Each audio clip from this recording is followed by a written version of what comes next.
Hi guys! So may nakita akong news pangalawang beses or pangatlong beses atang tong dumaan sa aking FYP about bullying. So magbigay nga tayo ng opinion para dyan. Sa school mostly na experience. So pag sa may nanonood na bata, pakinggan at intindihin, and adults din, intindihin natin. Panoorin muna natin. Ilang paaralan kaya sa bansa ang nagpapatunay na bullying-free talaga ang kanilang environment. Lumalabas kasi sa isang pag-aaral na Pilipinas ang tinaguriang bullying capital of the world. Balitang umabante mula kay Eileen Taliping. Hawak ng Pilipinas ang titulo bilang Bullying Capital of the World dahil sa kawalan ng guidance counselor sa mga paaralan. Ito ang inihayag sa Malacanang press briefing ni Executive Director Carol Marquis ng 2nd Congressional Commission on Education kaugnay sa sitwasyon ng edukasyon sa bansa. Ayon kay Yi, lumitaw ito sa ginawang pag-aaral ng Program for International Student Assessment o PISA, bukod pa sa pag-aaral na ang mga estudyanteng Pilipino ang pinakamalungkot sa mga mag-aaral. Sinabi ni na walang guidance counselors na tumututok sa mga ganitong problema dahil batay sa probisyon ng Anti-Bullying Act, kailangang may master's degree ang mga guidance counselor. Sa katunayan anya ay mahigit 5,000 posisyon para sa guidance counselor ang bakante sa DepEd. We are the bullying capital of the world based on PISA because the highest prevalence of bullying and loneliness sa Pilipinas nangyayari. Ang gumagawa ng trabaho na to based on the Anti-Bullying Act as implemented is yung guidance counselor. Pero yung vacancies natin sa DepEd, almost 5,000 plantilla positions. Isa sa naging problema anya ay walang nag-aalok ng Masters in Guidance Counseling sa bansa at para mapunan ang mga bakanteng pwesto ay abutin ng 14 na taon dahil ang average graduation numbers ay 300 kada taon. Dahil dito, sinabi ni Department of Education Secretary Sani Angara na ginagawa na nila ng paraan ng problema sa tulong ng cabinet cluster. Meron tayong temporary solution na pag-uusapan ng Civil Service Commission, ng DepEd, ng Commission on Higher Education na sana punan muna yung mga bakante, yung 5,000 bakanting posisyon, parang bigyan sila ng palugit o 5 taon para makuha nila yung necessary credentials. Hihilingin din anya ng DepEd sa mga mambabata sa tanggalin ang nabanggit na probisyon upang mapunan ang mga bakanteng pwesto sa guidance counselor. Ako si Eileen Taliping, abante sa balita at serbisyo. So, hi guys! Siguro magsimula sa parents muna, tapos sa teachers na. Medyo ingat-ingat po tayo talaga sa pagsasalita sa mga anak natin at i-advise po natin sila na wag silang mag-bully, or pag may mag-bully, isumbong sa teacher. Tapos teachers naman, minsan kasi hindi nakikinig yung teacher or yung teacher nakikinig pero hindi niya alam ang gagawin niya kasi may mga rules, di ba, na bawal ang... Kung siguro medyo iano natin yung rules about child abuse. O ko lang siguro paluin sa kamay, sa puwet pero hindi malakas. Wag lang yung lumukod sa asin, ganun. Or di kaya advice, kahit masakit, kahit wala na yung palo-palo. Kailangan gumawa yung teacher and parents ng meeting na okay lang pagalitan yung bata ng teacher kung hindi magawa ng magulang. Dapat meron din kasing agreement between parents and teachers. So meron naman yung gathering na meeting ng teachers and parents, di ba? Kasi sabihin mo ng malakas yung bullying din sa ibang bansa ng schools nila. Hindi natin maiwasan yun. Pero ewan ko kung paano nila binase na tayo ang number 1 na may bullying. Baka dahil din sa words in actions. Yung binase din nila sa mga ginagawa ng mga adults. Yung may ligmang bash siya, social media, sa face-to-face. Yung mang-inis na may masamang word. Yung pati yung jokes, hindi maganda. Baka minsan doon nila binase.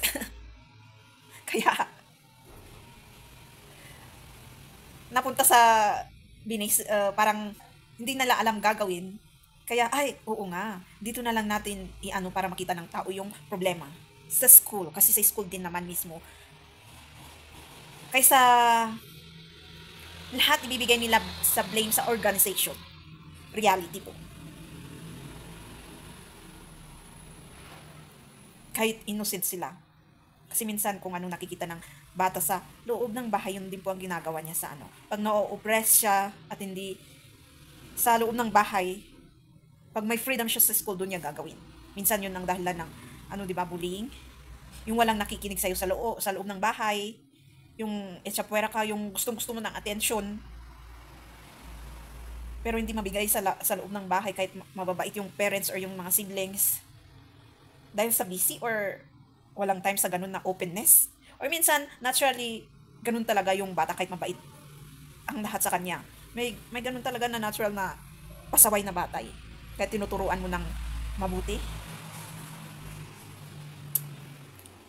Well, gusto kong isama yung spirituality pero sige na nga, huwag na. Kasi may connection din yun. At may connection din yung reincarnation. Na baka sa past life mo sa kamasamang tao ganun. Pero, yan. Ano na lang, nasa disiplina ng sa loob ng bahay. Kasi ganun din naman yung sa movies, di ba? Na nakikita natin. Lahat minsan naka-base din sa na pinapanood natin. Or naka-base sa environment. Tapos naka-base din sa lagi nating napapakinggan sa pag-uusap ng mga adults. Kasi may isip at damdamin ang bata. Posible hindi nila naintindihan kung nag-aaral na sila. Pwera na lang yung bata is parang bata talaga, na inosente. Pero mostly ng bata ngayon, open na. Napapansin ko, alam na ang boyfriend-girlfriend. So, may courage in confident na silang mambuli ng kapwa nila, pati teacher and parents. So, mas maganda siguro i-allow natin ang parents na mag-advise kahit masakit sa damdamin ng bata. Tanungin lang natin yung tayong mga magulang, tanungin lang natin yung mga anak natin kung may napakinggan tayong advice sa teachers. Pag nagtanong yung bata, ba't ganun ang naramdaman ko? Bakit ganun yung sinasabi ni teacher? Well, i-connect mo sa knowledge mo and explain mo kung the more, kasi mas kilala mo yung anak mo nang maiintindihan niya. Yan. I'll explain it more further sa aking pagkakaintindi rin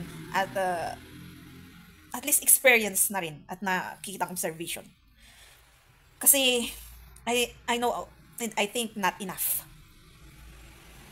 Through experience, na-try ko ding mabuli sa loob ng school. Pag tahimik ka talaga, oo. Meron, pag sa adult, ganun din. Pag sa children, ganun din. Yung naturally, kung tahimik ka, meron yung loud na bata na pag nakita niyang pwede kang ibuli, ganun din. Parang sa adulthood. Hindi natin maiiwasan yun. So, ang gawin na lang ng teachers or parents is always advice. Pwede namang magalit yung teacher kung nasobrahan. Kasi nakatry na rin ako ng teacher na ngayon na pinataob pa yung lamesa. Pero after that, nag-sorry. Pero nung high school ako, nung hindi elementary. Elementary, na-try ko pa naman yung yung papababahin yung pantalon and underwear din. Masakit talaga yun. Yung stick, nila sa puwet. Ipapalo nila. Ang sakit kaya nun, yung stick to skin. Kahit parang konti lang, ang sakit-sakit. Inaalaw ng mga, actually noon, parents yun, yung para madisiplina yung anak nila. Pero ngayon, dahil dyan sa child abuse, maybe, kailangan natin i-consider something. Kahit advice through words. Pero tingnan din natin yung words natin na pag-a-advise na hindi naman below the belt. Yung pag mag-advise tayo ng anak, kasi anak mo mismo, pwede mong sabihin ang gusto mong sabihin. Yung maglo-lower down ng self-esteem niya. Maapektuhan po yan pagka-adult, pag dumating siya, sa adulthood. Yung nahihirapan siya makipag-communicate. Kahit magpa-interview, promise, grabe sa kaba. Tumatalon, grabe. Parang natalo yung yung kaba mo, yung talon ng puso mo, yung words na lalabas, parang nauutal ka at walang lalabas talaga. Ang hirap kunin yan, confidence and courage. Na at at least man lang maramdaman ng bata na merong support yung parent, kasi mahirap din kung walang support yung parent. Yung, oo nga, dinidisiplina mo, pinapakain mo ng advice everyday, pero kahit isang beses wala kang binigay na support or sabihan man lang na ginagawa ko to, anak, kasi mahal kita at gusto kong lumakita ka ng tama. Yung lagi na lang galit-galit, yung lagi na lang init ng ulong, nakikita ng bata sa'yo. Siyempre, hindi lang adult ang nakakaramdam ng tiredness, bata din. And nasusurprise siya dahil sa pakiramdam niya, hindi pwedeng maglabas ng saloobin sa parent. Minsan, makakahanap siya ng friends until high school, college.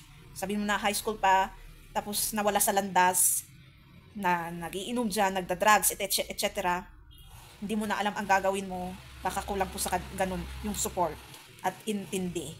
Pero sa kakaintindi mo, ganun pa rin siya. Siguro kailangan niya ng professional help kung hindi niyo po kaya. Psychologist, psychiatrist, or any helper dyan na pwedeng mag-help sa kanya.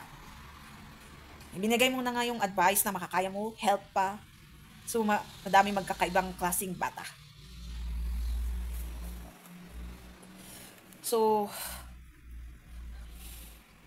mahirap talagang maging tao na sinasabi nila, lalo maging magulang, kasi choices natin yun na maging magulang sa isang bata.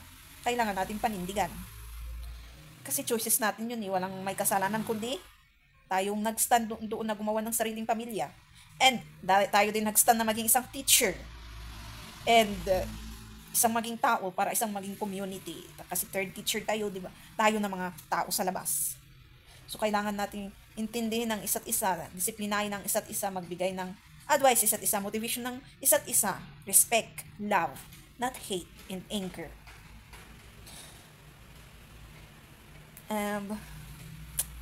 Sa tingin ko naman tama na po yun. Minsan kasi sabi ko nga kahit magkakaibang sitwasyon yan, kaya parang kapare-parehas, ganun din ang problema. Umiikot lang po siya na parang cycle, na medyo at least baguhin. Nasasabi nila yun, ang change na darating. Na kung paulit-ulit na problema, hindi magawaan, baka kailangan mag-step forward at gawan ng paraan, mag-isip para yung problema is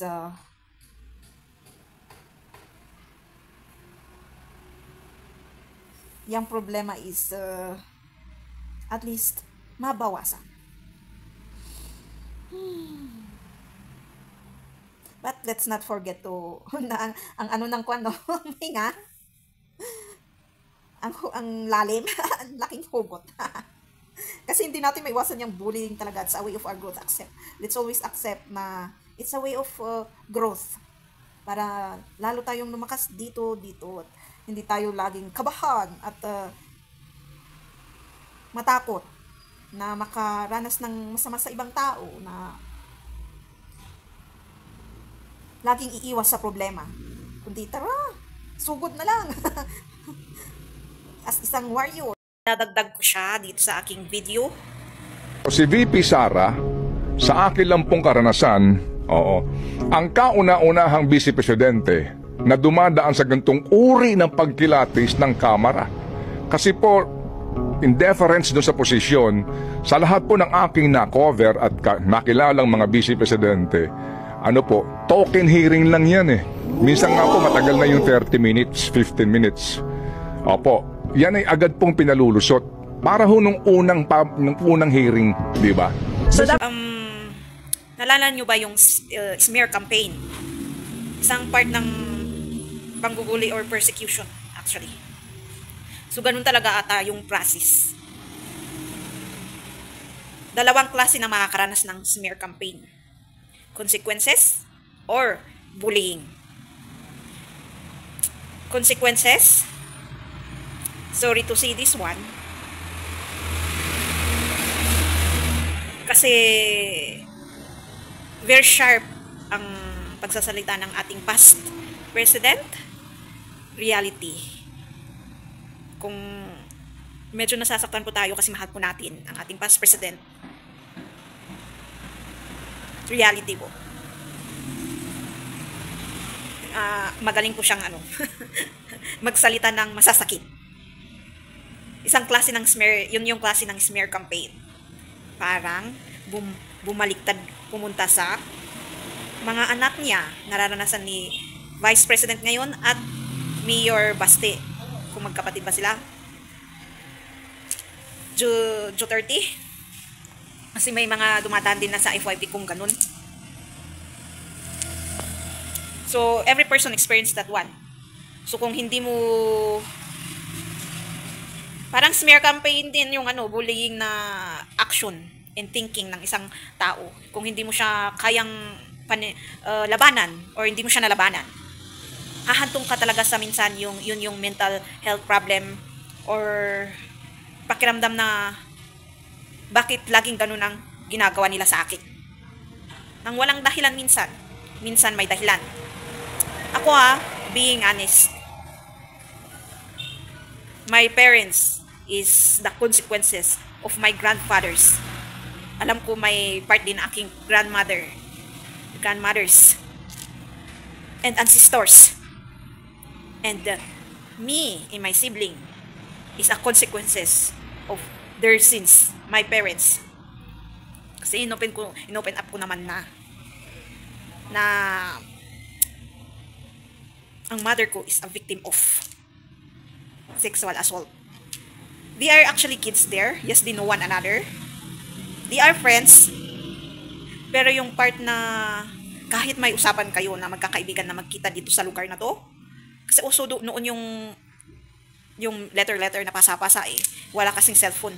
So dahil sa matigas ang ulo nila, syempre pag ngayon baka na-learn lesson na ng aming mother yung lesson niya, pero sa part ng manahimik na lang tayo. Kaya nag-mature siya at nagpersegido. So kung anong nangyari din sa ginawa, kasi father ko mismo ang gumawa So parang pumunta sa amin. So my sister is a victim of unhappy marriage. So consequences of both. And me, muntik na kung hindi ko... Wait lang. So, tuloy natin yung usapan to. Well, consequences of their decisions to be still together also na alam na nga nilang nanggaling sa kasalanan. So, it's a part to saying to to grow up also kung may magsabi sa kanya. Kasi may gusto ako iparating sa kanya na message sa present na to. Kasi alam nila, pero wala silang ginawa. So, kung hindi nila ma-reflect yun, at umiiral ang pagka-pride bilang isang hide pride ng isang lalaki, I don't care. Kaya, accept natin. So, kung sila na nalaman nila ang katotohanan, as being the child, kailangan din nilang i-accept. It's a part of growth na sinasabi nila. So, kung ma-realize mo yung consequences na ginawa ng mga ancestors, kasi a part of, mga magulang is a part of ancestor din. Wala man sila or andyan pa, ancestor pa rin sila. Kasi the natural sin ay napasa naman na sa kanila. So, baka ganun kahirap. Pati rin yung pagiging 144K is pinapasa nila sa mga anak at apo nila. So, pati yung pagkakaibang hirap, isa doon sa mas higher purpose dito sa mundo na sinasabi nila na hinihate ng people ng walang dahilan. Na kahit gawin mong low-key, ginagawa nilang big deal. So, eto na. Magbulgaran na tayo. Yung parang pinipilit kan magpakita. So, ayan na. Ayan na. Kung yun ang gusto nila. Sinasabi ko sa sa spiritual din. Spiritual world. And, syempre, a little bit tampo din kay God kung bakit ganun ang energy ng isang 144K pero in understanding something, which is a weakener for someone, okay, kailangan natin i-accept yun. So, na-accept na, pero mayroon yung part na pag nati-trigger nga na naman, babalik at babalik, lalo't sinasabi ko ulit, binubuka ko. Alam mo ba yung habang sinasabi mo, na may mesmerize mo yung feelings? Well, ganun ang pakiramdam pagtanda mo.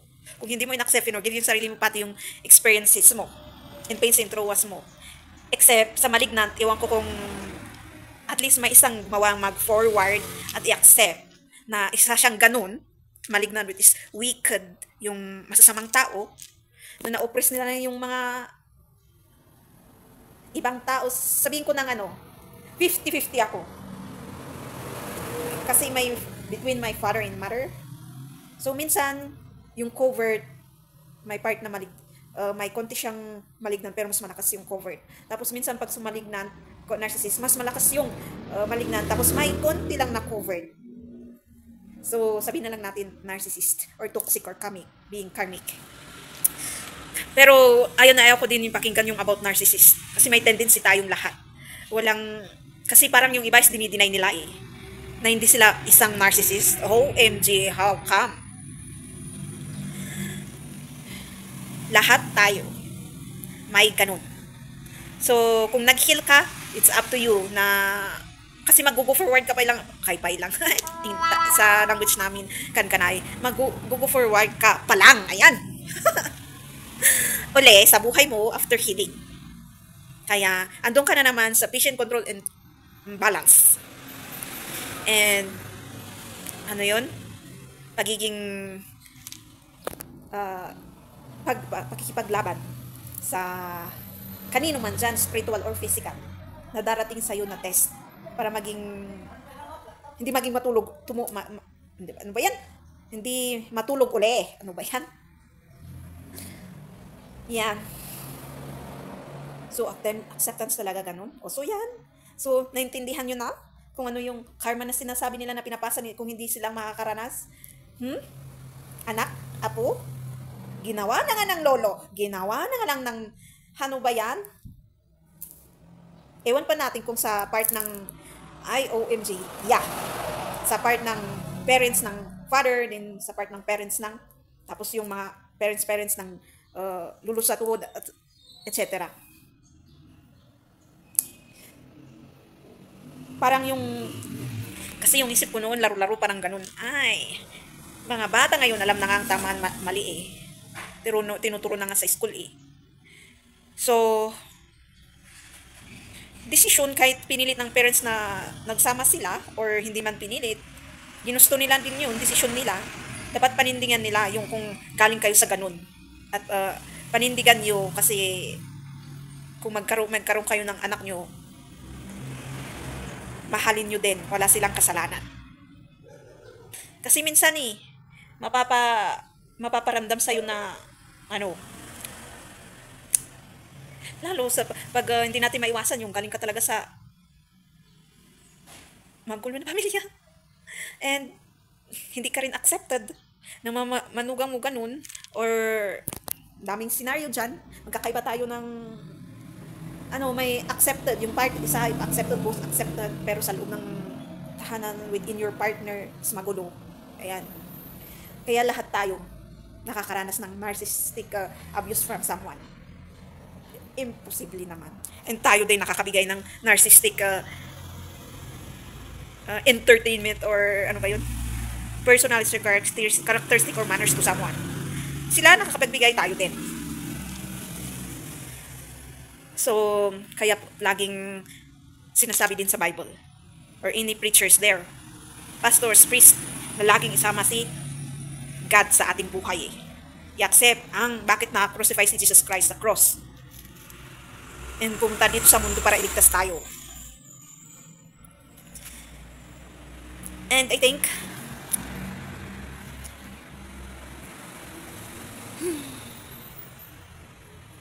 pero sa tingin ko, kasi may part na sinabi ko din noon na kahit physically hindi nangyari sa akin yung physically I'm abused, spirituality very strong. It's a kind of murder also. for those, etc. Alam nyo naman yung nangyari. And, parang sexual abuse ka din mismo sa spiritual, kahit hindi sa physical. Binding is a kind of partnership ritual to someone, or I can say soul exchange or blessings or etc. is a kind of ay nako. So makakapagligtas talaga sa atin is yung faith natin kay God. Ituloy-tuloy po natin yan. Kasi sumasama at sumasama ang tao. So kung masama naman ang tao ngayon, malala, sure sa future mas malala kung hindi natin gagawa ng paraan ngayon. Tapos gustong-gusto pa ng ibang politicians at mga mayayaman dyan, tingnan natin kung kaya nilang gawa ng paraan. Yung gawa-gawa sila ng plan na spread ang Antichrist, tingnan natin kung mismo sila. Ngayon nga lang hindi nila alam kung paano gawa ng paraan. Iba ang gumagawa ng paraan, hindi gobyerno. Isa doon ang light workers na sinasabi natin. Isa doon ay yung isang mabuting tao na pinapakita niya sa ibang tao, tapos nakikita ng ibang tao na example. Isa pa, faith healer na sinasabi nila. Basta yung lahat yung galing sa mabubuti kay God. Yun ang nakakapagligtas sa mundo, hindi yung plano ng gobyerno na hindi maganda or isang business. Lalo nyo lang pinapagulo. So, pag gusto nyo pag isa kang teenager na nanonood dito, or adult, I can say, magtanong ka na sa ancestral history mo. And pag may manabilitaan kang hindi maganda, better to pray the ancestral bloodline. Malay mo dahil sa pagpe-pray na yun, kinat-curse mo na yung bloodline sins or curse na sinasabi nila. Yung cycle din. And kasi hindi natin maiwasan yun Kasi ikaw nyo nag-step forward The blessing in disguise, you did it. Malaking ginawa mo yan sa bloodline ng family mo. Kung ikaw mismo ang nakaisip na ipag-pray na God, patawarin mo lahat ng mga kasalanan ng aking mga magulang, mga ancestral bloodline nila, magsimula sa akin at sa aming mga magkakapatid. Tapos yung mga anak namin at mga apo namin is maliligtas. O, di ba?